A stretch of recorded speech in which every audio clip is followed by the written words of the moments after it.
Chapter 128, Someone Wants to Fish in Troubled Water. At home, Lin Chuxu struggled for a whole day and finally said to Mommy and Daddy Lin, "Mom, Dad, I've made up my mind. That's good, we shouldn't stay in Huaxia for too long too and you have to go back sooner or later. If you made up your mind, then let's book the flights home." Then, Lin Gairan said to his son Lin Lei, "Book 4 flight tickets tomorrow night. It will be easier to get over jet lag if we fly at that time." Lin Chuxu looked up to her father and faintly said, "No need to book 4 tickets, I'm not going back." The Lin couple was shocked and they both looked at her. "You are staying?"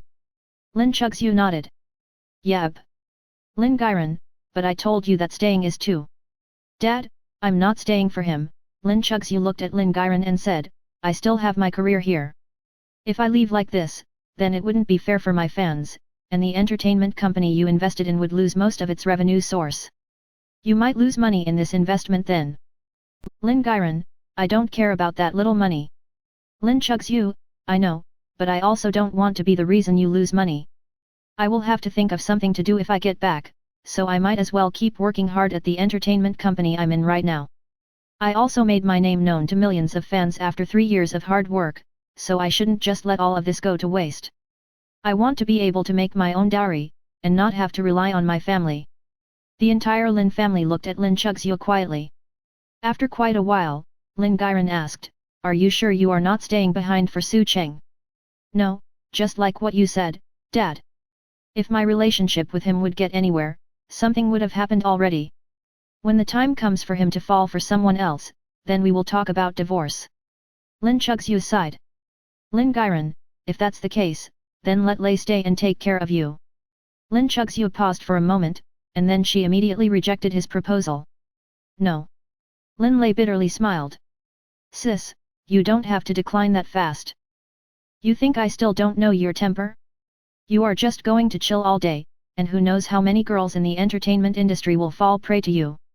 Lin Chuxu glared at her little brother. "Sis, are we blood related? Why you gotta do me like this?" Lin Lei pouted. "You think I still don't know you? What, you got tired of playing in Britain so you want to come to Huaxia now?" Lin Chuxu snorted. This little brother of hers was a big player, completely the opposite of his quiet sister.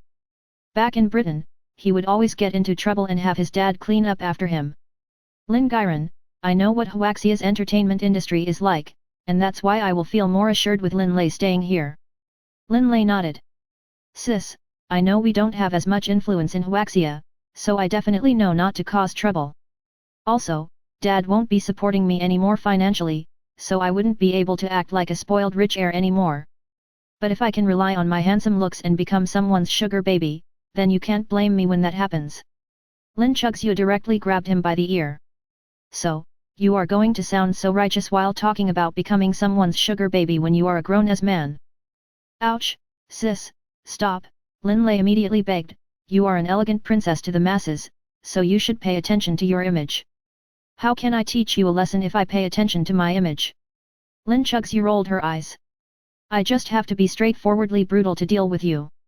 I feel bad for my brother-in-law, having a crush on you since childhood." "You turned out to be a devil," Lin Lei exclaimed. "You are still talking." Lin Chuxu applied more force with her hand. I'll stop, I'll stop." Lin Lei immediately begged, "I promise, I won't say to the public that I'm your little brother and I won't cause any trouble. Okay, remember what you said. If you cause trouble for me, then go back to Britain right away." Lin Chuxu turned to her parents and snorted, a bit displeased, "You two are now pretty freed up. Did you just come here this time to drop this troublemaker off with me?" Lin Gairan coughed, picked up the newspaper, crossed his legs, and pretended to not hear the question. Lin Chuxu rolled her eyes to express how speechless she was. At night, Chongqing made a call with a new number. "Hello. It's me, Chongqing." On the other end of the call, the guy's eyes lit up. "Where are you?" "Old Chen, help me out," Chongqing pleaded, "help me get through this difficult period, and I will thank you big time in the future." "How do I help?" "Now, those from South Asia are asking about your whereabouts everywhere. Mr. Hishan was furious enough to eat you.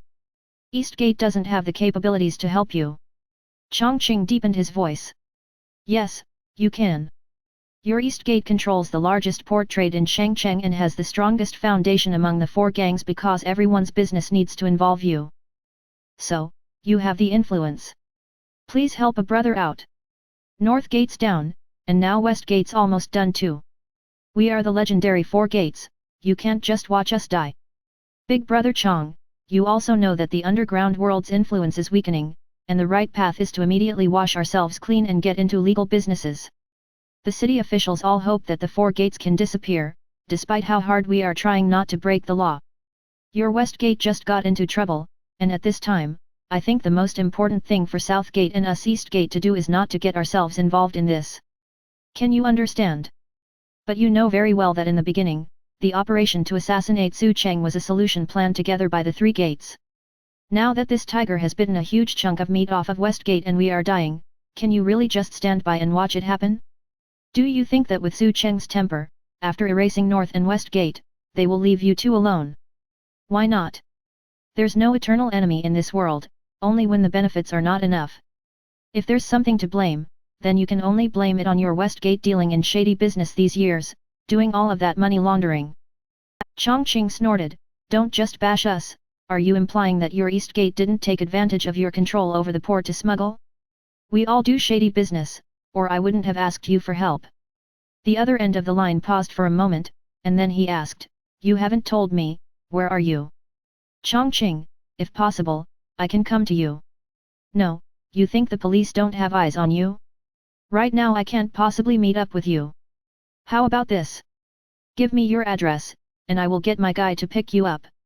He will find a way to get you out of the police's sight, and then we can talk.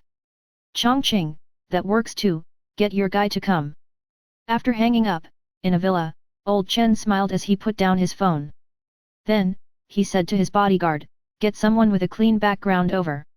Remember, you must get Chongqing to sign, and then he must die. The bodyguard standing behind him nodded respectfully and left. After Su Cheng left the bar, he got Li Chao's call. He nervously said, Boss, Chongqing's lawyer got killed at his place, and all the asset documents under Chongqing's name, which were in the lawyer's hands, were taken. Su Cheng, someone wants to fish in the troubled waters. Where's Chongqing right now? 4 Seasons Hotel. He used his lawyer's ID and opened that room, so no one knows it's him. Su Cheng directly drove his own car to the 4 Seasons Hotel.